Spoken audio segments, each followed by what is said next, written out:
यह कहानी रामगढ़ नाम के एक छोटे से गांव की है, जहां मोहनलाल नाम का एक गरीब किसान रहता था। मोहनलाल का इस दुनिया में उसकी बेटी राधा के अलावा कोई नहीं था। अभी कुछ ही समय पहले उसकी पत्नी का देहांत हुआ था। मोहनलाल के पास एक छोटा सा खेत था, जिसमें वह मेहनत करके किसी तरह से अपने और अपने बेटी के लिए जरूरत की सामान का इंतजाम करता था। यह उस समय की बात है जब गांव में भयंकर सूखा पड़ा था। गांव में सभी की फसल पूरी तरह से बर्बाद हो चुकी थी। फसल बर्बाद होने के कारण मोहनलाल के पास अब कमाई का कोई जरिया नहीं था। उसके पास जो बच्चे कूचे पैसे थे, वह भी खत्म हो चुके थे। मोहनलाल के पैसों के परेशानी के कारण उसने कुछ समय से राधा के स्कूल की फीस भी नहीं भरी होती है। इसी चिंता से मोहनलाल घर के बिस्तर पर परेशान होकर बैठा होता है। तभी उससे परेशान देख उसकी बेटी राधा उसके पास आती है। क्या हुआ पिताजी? आज आप बहुत परेशान दिखाई दे रहे हो। कोई परेशानी है क्या? नहीं बेटी, कोई परेशानी नहीं है, बस ऐसे ही। नहीं पिताजी, कोई परेशानी तो है। मुझे बताइए क्या हुआ है। कुछ नहीं बेटी, बस तुम तो जानती हो कि इस साल सूखा पड़ने के कारण हमारी सारी फसल खराब हो चुकी है और मेरे पास थोड़े बहुत जो पैसे थे वह भी खत्म होने को है। इसीलिए अगली फसल तक घर किस तरह चलाऊं, यह चिंता मुझे खाई जा रही है। पिताजी, आप चिंता क्यों कर रहे हो? आपकी मदद के लिए मैं भी कोई काम कर लेती हूँ। नहीं बेटी, उसकी कोई जरूरत नहीं है। तुम बस अपनी पढ़ाई पर ध्यान दो, मैं कुछ करता हूँ। पिताजी, इस मौके पर बोलना सही नहीं है, परंतु स्कूल के हेडमास्टर फीस के लिए बोल रहे थे। हाँ बेटा, तुम उसकी चिंता मत करो। मैं किसी भी तरह कल परसों तक तुम्हारे स्कूल की फीस भर दूंगा। फिर वहाँ से राधा अपने कमरे में चली जाती है। राधा को बोल तो दिया है कि कल परसों तक उसकी स्कूल की फीस भर दूंगा, पर मेरे पास तो कल के राशन भर के पैसे नहीं हैं। इसी चिंता से परेशान होकर मोहन अपने घर में टहलने लगता है। टहलते टहलते वह अचानक रुक जाता है। लगता है इस बार मुझे धनीराम सेठ के पास से पैसे सुध पर लेने पड़ेंगे, वरना मैं ना तो घर का खर्च चला पाऊंगा और ना ही राधा की स्कूल की फीस भर पाऊंगा। हाँ, मेरे पास अब बस यही एक जरिया बचा है। कल सुबह ही जाकर सेठ से मिलता हूँ। धनीराम सेठ एक नंबर का लालची और ठग प्रवृत्ति का व्यक्ति है, जो गांव के लोगों की मजबूरी का फायदा उठाकर उन्हें सूद पर पैसे देता है। और जब गांव वाले उसके किसी कारण पैसे नहीं चुका पाते, तो वह उनकी खेती की जमीन और घर उनसे छीन लेता था। अगली सुबह मोहनलाल धनीराम के घर पहुंच जाता है। नमस्ते सेठ जी। हाँ बोलो मोहनलाल, क्या हुआ? आज अचानक मेरे घर कैसे आना हुआ? सेठ जी, आप तो जानते ही हो कि गांव में इस बार सूखा पड़ा है, जिस कारण मेरी पूरी फसल खराब हो चुकी है और खेती के अलावा मेरे पास कमाई का कोई दूसरा जरिया नहीं है।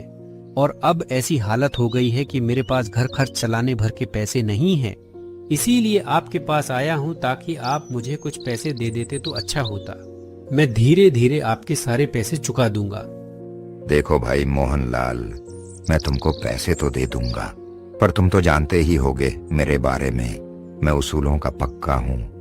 अगर तुमने मेरे पैसे मुझे नहीं लौटाए तो मैं तुम्हारा घर और खेती की जमीन दोनों अपने नाम कर लूंगा।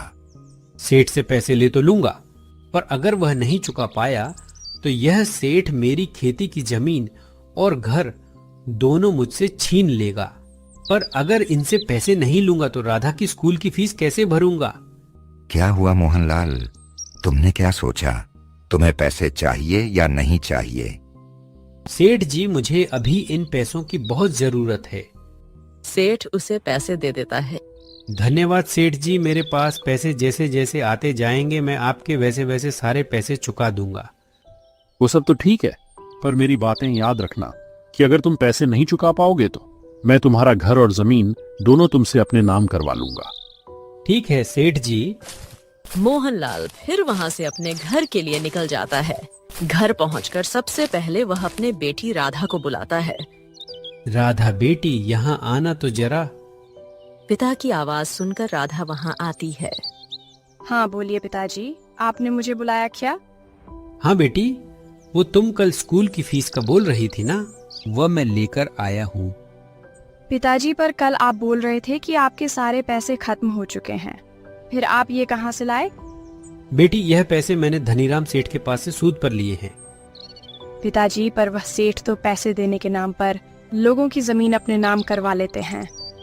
हाँ बेटी, पर अभी के लिए हमें उनके अलावा दूसरा कोई और पैसे नहीं दे सकता था, और फिर तुम्हारे स्कूल की फीस भरनी भी तो जरूरी थी, इसीलिए मैं उनके पास से पैसे ले आया। पर पिताजी, हमारे पास एक छोटी सी जमीन है और एक ये घर है। कहीं सेठ ने हमसे यह भी छीन लिया तो हम क्या करेंगे? बेटी, तुम उसकी चिंता मत करो। मैंने सेठ से तुम्हारे स्कूल के फीस से थोड़े ज्यादा पैसे लिए हैं। उन पैसों से मैं सब्जी मंडी से सब्जियां लाकर बेचना शुरू कर दूंगा, और जैसे जैसे पैसे जमा हो जाएंगे वैसे वैसे सेठ के सारे पैसे वापस कर दूंगा। ठीक है पिताजी, जैसा आपको सही लगे।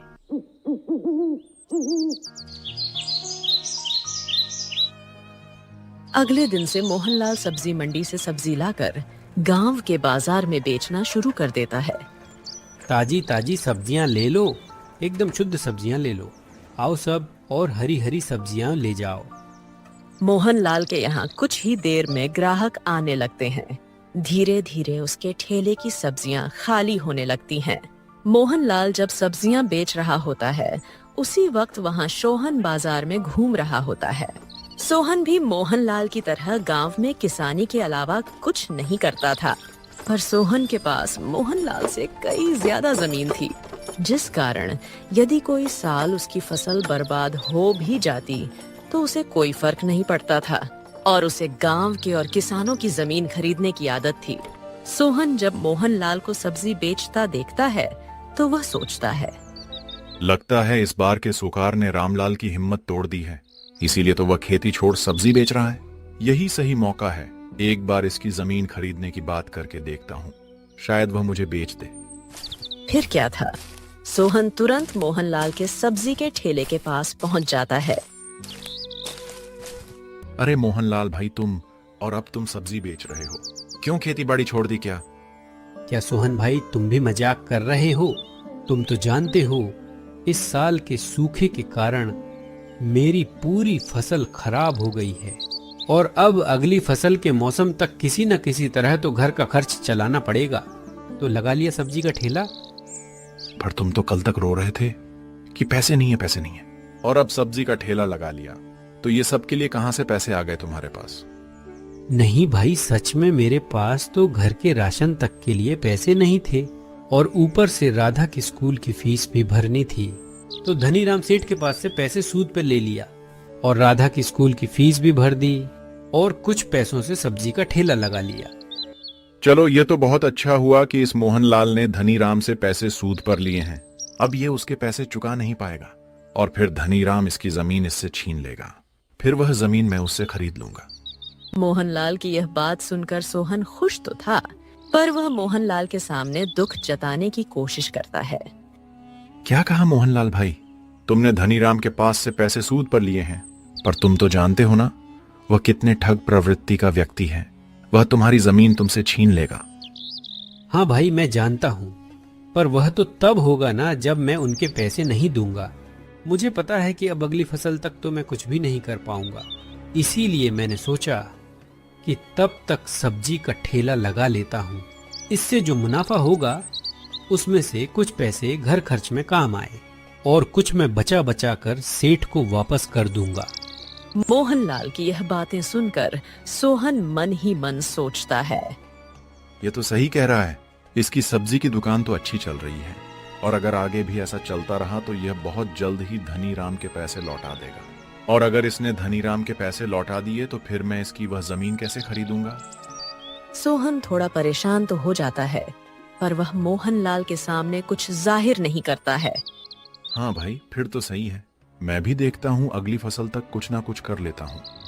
सोहन मोहनलाल के सामने मीठी मीठी बातें करने के बाद वहां से निकल जाता है।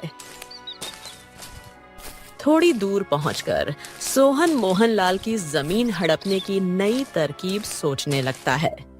मेरे पास इतना अच्छा मौका था मोहनलाल की जमीन अपने नाम करने का, पर जिस तरह उसकी दुकान चल रही है फिर तो मैं वह जमीन नहीं ले पाऊंगा।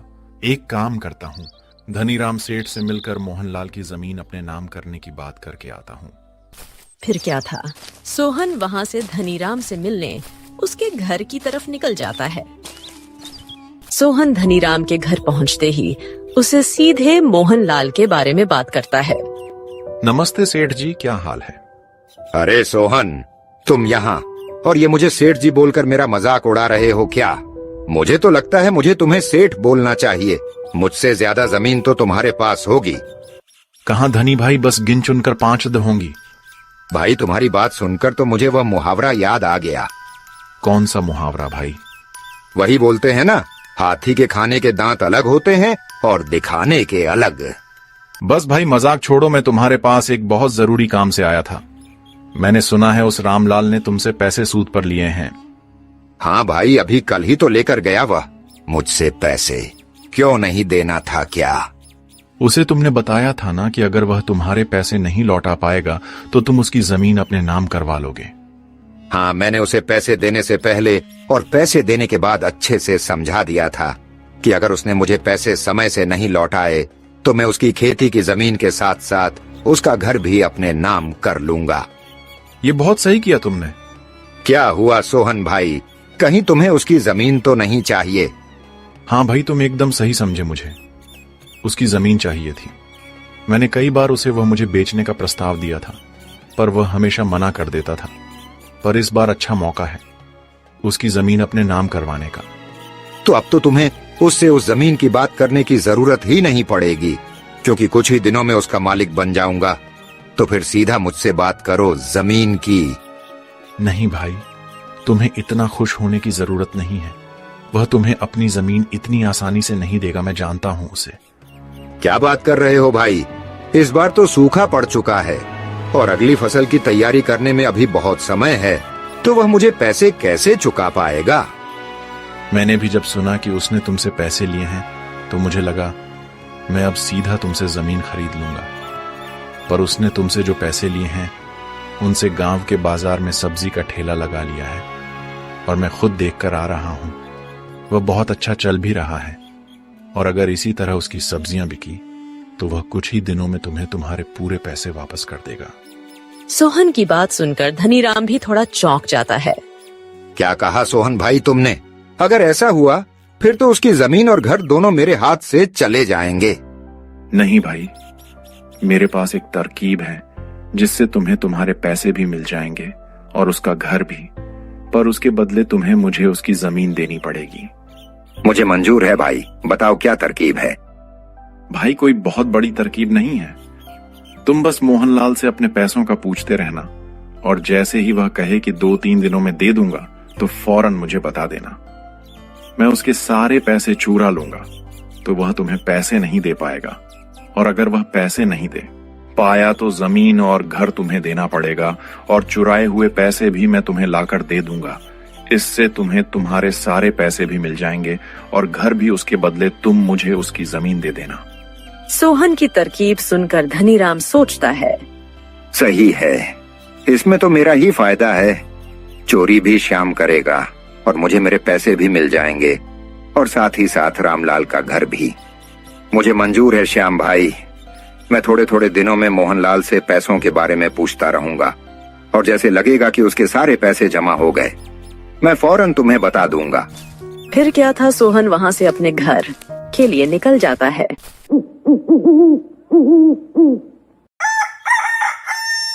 अगले दिन धनीराम मोहनलाल से मिलने बाजार जाता है। धनीराम जब मोहनलाल के ठेले के थोड़ी दूरी पर पहुंचा तो उसने देखा कि उसकी दुकान में बहुत भीड़ लगी थी। इतनी भीड़ को देख धनीराम कहता है, सही कह रहे थे सोहन भाई, इस मोहनलाल की सब्जी की दुकान तो बहुत अच्छी चल रही है। ऐसे में तो वह मेरा सारा पैसा बहुत जल्द लौटा देगा। जैसे ही ठेले से कुछ लोग कम होते हैं, धनीराम मोहनलाल से मिलने पहुंच जाता है। और मोहनलाल भाई, तुम्हारी सब्जी की दुकान तो बहुत मस्त चल रही है। बस सेठ जी, जो भी कुछ है आपके वजह से है। नहीं मोहनलाल भाई, तुम मुझे क्यों धन्यवाद कर रहे हो? तुम्हें पैसों की जरूरत थी, मैंने दिए बस, और तुम्हारे पास जैसे होंगे तुम तो मुझे वो लौटा ही दोगे ना? हाँ सेठ जी, मेरे पास जैसे जैसे पैसे आते रहेंगे मैं वैसे वैसे आपके सारे पैसे लौटा जाऊंगा। नहीं मोहनलाल भाई, तुम्हें ऐसा करने की कोई जरूरत नहीं है। तुम थोड़े थोड़े पैसे मत देना, तुम्हारे पास जैसे ही पूरे पैसे हो जाए तो एक साथ में दे देना। ठीक है सेठ जी, यह भी सही रहेगा। फिर भी कितने दिन लगेंगे तुम्हें पूरे पैसे जमा करने में? सेठ जी, अगर ऊपर वाले की दुआ से सब सही चला तो 1 महीने में आपको आपके पूरे पैसे चुका दूंगा, सूद समेत। फिर तो बहुत सही रहेगा भाई। ठीक है, तो तुम काम करो, मैं चलता हूँ। फिर क्या था, धनीराम वहां से अपने घर के लिए निकल जाता है और मोहनलाल अपनी दुकान संभालने में व्यस्त हो जाता है। कुछ दिनों तक ऐसे ही चलता है। मोहनलाल अपनी दुकान से बहुत मुनाफा कमाता है। धनीराम को कुछ ही दिन हुए थे मोहनलाल से मिलकर, पर श्याम के तरकीब के हिसाब से वह फिर से रामलाल से मिलने पहुंच जाता है। और मोहनलाल भाई, क्या हाल है और दुकान कैसी चल रही है? सब बढ़िया है सेठ जी, और ऊपर वाले की दुआ से दुकान भी बहुत मस्त चल रही है। चलो फिर तो सही है, इसका मतलब तुम बहुत जल्द ही मेरे पैसे लौटा दोगे। आपके पूरे पैसे तो जमा हो गए हैं, बस ब्याज के पैसे बाकी है, वह भी 2-3 दिनों में हो जाएंगे, और पैसे जमा होते ही मैं खुद आकर आपके सारे पैसे वापस कर दूंगा। चलो ये सही समय है, सोहन भाई को बोल देता हूँ ताकि वह इसके यहाँ चोरी कर ले। ठीक है मोहनलाल भाई, तो फिर मैं चलता हूँ, तुम्हारे पास पैसे जमा होते ही घर आकर दे जाना। धनीराम जब मोहनलाल की दुकान से जाता है तो इस बार वह धनीराम को फिर से सोहन के साथ देख लेता है, और दोनों को फिर एक बार साथ देखकर उसे कुछ गड़बड़ लगता है। ये हर बार जब भी सेठ जी मेरे यहाँ से जाते हैं तो हर बार उनको ये श्याम भाई कहाँ से मिल जाते हैं, कहीं तो कुछ गड़बड़ है। एक बार इन दोनों का पीछा करके देखता हूँ। फिर क्या था, मोहनलाल भी उन दोनों के पीछे पीछे चला जाता है। मोहनलाल की दुकान से थोड़ी दूरी पर आकर धनीराम और श्याम दोनों रुक जाते हैं और आपस में बात करने लगते हैं। उन दोनों से थोड़ी ही दूरी पर छुपकर मोहनलाल दोनों की बातें सुनने लगता है। क्या हुआ धनीराम भाई, और कितने दिन लगने वाले हैं इस मोहनलाल को पैसे जमा करने में? भाई तुम आज रात की तैयारी कर लो मोहनलाल के घर से पैसे चुराने की, क्योंकि उसने रकम जमा कर लिया है, बस ब्याज के पैसे जमा करना बाकी है। क्या कह रहे हो धनीराम भाई, यानी मोहनलाल ने तुमसे जितना लिया था उतना पूरा जमा कर लिया? हाँ भाई, बस ब्याज के पैसे बाकी हैं, पर उसने बोला है कि ब्याज के पैसे जमा करने में 2-3 दिन लगेंगे, फिर कल कैसे मांगने चला जाऊं? तुम कल जाकर उससे पैसे मांगना और बोलना मुझे थोड़ा जरूरी है, मुझे चाहिए तो चाहिए, और मना करने लगे तब 1 दिन का समय दे देना और कहना अगर कल तक पैसे नहीं मिले तो घर और जमीन मेरे नाम कर दें। 1 दिन में तो वह इतने पैसे जमा नहीं कर पाएगा, और इस तरह वह खुद ब खुद। क्या दिमाग लगाया है तुमने? ठीक है, तो तुम आज रात की तैयारी करो, मैं कल की तैयारी करता हूँ। वही दूर खड़े रामलाल ने दोनों की सारी बातें सुन ली थीं। यह क्या, यह दोनों तो मिलकर मुझसे मेरी मेहनत की कमाई और घर जमीन हड़पने की साजिश कर रहे हैं। मोहनलाल को कुछ नहीं समझ रहा, इसीलिए वह फौरन वहां से अपने घर पहुंच जाता है। रामलाल बहुत गहरी चिंता में अपने घर के बिस्तर पर बैठा होता है। तभी वहां उसकी बेटी मीरा आती है। क्या हुआ पिताजी, आप इतनी चिंता में क्यों हो? कोई परेशानी है क्या? हाँ बेटी, एक परेशानी तो है। मोहनलाल अपनी बेटी राधा को पूरी बात बता देता है, जो उसने धनीराम सेठ और श्याम को एक दूसरे से कहते हुए सुना था। पिताजी, तो आपने कोई तरकीब सोची है क्या?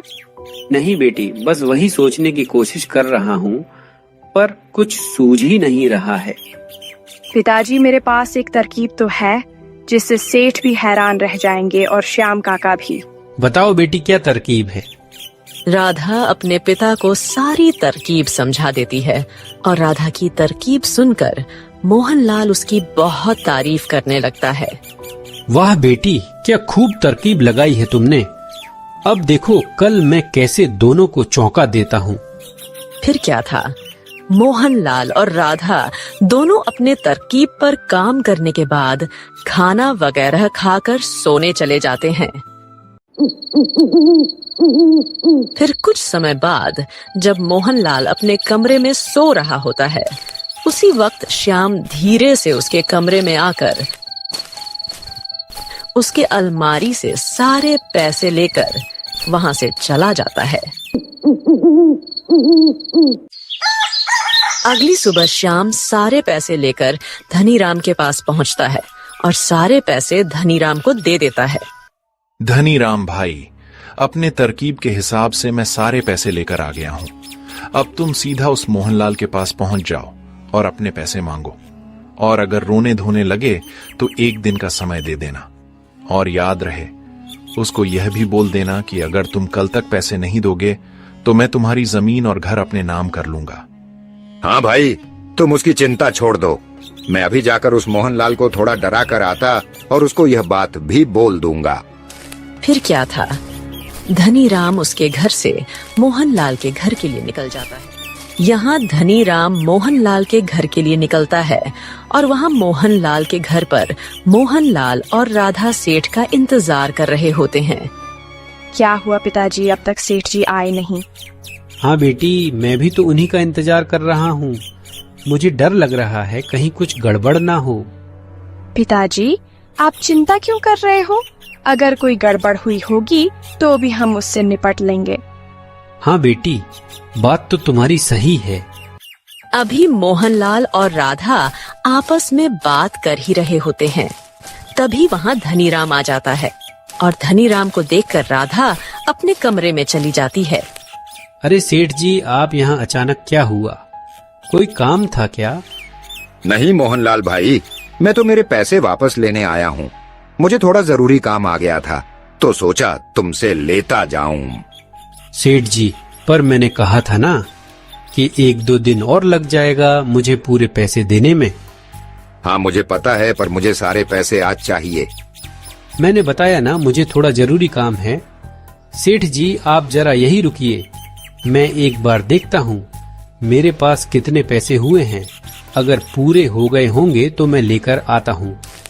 मोहनलाल वहाँ से अपने कमरे में चला जाता है और धनीराम वहीं रुककर उसका इंतजार करने लगता है। थोड़ी देर के बाद मोहनलाल दौड़ता हुआ अपने कमरे से आता है। सेठ जी, एक समस्या हो गई है। सेठ जी, मैंने सारे पैसे अपने कमरे की अलमारी में रखे थे। लगता है किसी ने सारे पैसे चुरा लिए हैं। क्या कहा मोहनलाल भाई? कहीं तुम झूठ तो नहीं बोल रहे हो ताकि मुझे पैसे ना देने पड़े? नहीं सेठ जी, मैं झूठ क्यों बोलूंगा। सच में मैंने सारे पैसे अपने कमरे की अलमारी में रखे थे और मुझे झूठ बोलकर क्या मिलेगा। आज नहीं तो कल मुझे आपको आपके पैसे तो लौटाने ही पड़ेंगे ना। धनीराम अंदर ही अंदर बहुत खुश हो रहा होता है। चलो सही है, सब सोहन भाई के तरकीब के अनुसार हो रहा है। अब इसको थोड़ा और डरा कर कल तक की मोहलत देकर यहाँ से निकलता हूँ। देखो मोहनलाल भाई, मुझे ये सब कुछ नहीं सुनना है। मुझे मेरे पैसे चाहिए, और अगर तुम अभी नहीं दे सकते तो मैं कल सुबह आ जाता हूँ। पर कल मैं कोई बहाना नहीं सुनूंगा, और अगर तुम कल मुझे मेरे पैसे नहीं दोगे तो तुम्हें कल तुम्हारा यह घर और तुम्हारा खेत मेरे नाम करना होगा। धनीराम की यह बात सुनते ही दूसरे कमरे से राधा निकल कर आती है। क्या हुआ पिताजी, कहीं आप सेठ जी के पैसे तो नहीं ढूंढ रहे थे अपने कमरे में? हाँ बेटी, मैं वही ढूंढ रहा था अपने कमरे में, पर लगता है रात को किसी ने अलमारी से सारे पैसे चुरा लिए हैं। पिताजी, शायद आपकी याददाश्त कमजोर हो चुकी है, क्योंकि आपने तो सारे पैसे मुझे दिए थे रखने के लिए। ये लीजिए पैसे और दे दीजिए सेठ जी को। अरे हाँ बेटी, मैं तो भूल ही गया था। अच्छा हुआ तुम आज घर पर ही हो, वरना मैं तो सेठ जी को पैसे दे ही नहीं पाता। यह लीजिए सेठ जी, आपके सारे पैसे ब्याज के साथ है, एक बार गिन लीजिएगा। मोहनलाल धनीराम को उसके पैसे दे देता है। मोहनलाल के पैसे देते ही धनीराम सोचने लगता है, ये कैसे हो गया? मोहनलाल के सारे पैसे तो सोहन भाई ने चुरा कर मुझे लाकर दे दिए थे, तो ये मोहनलाल कहाँ से पैसे लेकर आ गया? क्या हुआ सेठ जी, क्या सोच रहे हो? यही ना कि मैं यह पैसे कहाँ से लेकर आ गया। मोहनलाल की यह बात सुनकर धनीराम चौंक जाता है। सेठ जी चौंकिए मत, मैं सब जानता हूँ। आप और सोहन भाई ने मेरी जमीन हड़पने के लिए क्या क्या तरकीब लगाई है, पर आप लोगों की नसीब फूटी समझिए या मेरी अच्छी किस्मत जो भी हो, मैंने कल आप दोनों की बात सुन ली थी और मेरी बेटी की तरकीब की वजह से रातों रात आप दोनों को चौंकाने का सारा इंतजाम कर लिया था। सेठ जी, सोहन भाई ने जो रुपए आपको लाकर दिए हैं वो सारे नकली हैं। फिर क्या था? धनीराम मोहनलाल से माफी मांगने लगता है। दोस्तों, इस तरह अपनी पूरी मेहनत से मोहनलाल ने धनीराम से लिए सारे पैसे जमा कर लेता है और वहीं उसकी बेटी राधा की सूझबूझ से वह डूबने से बच भी जाता है। दोस्तों, इस तरह की और शानदार कहानियां देखने के लिए हमारे इस चैनल को जल्द से जल्द सब्सक्राइब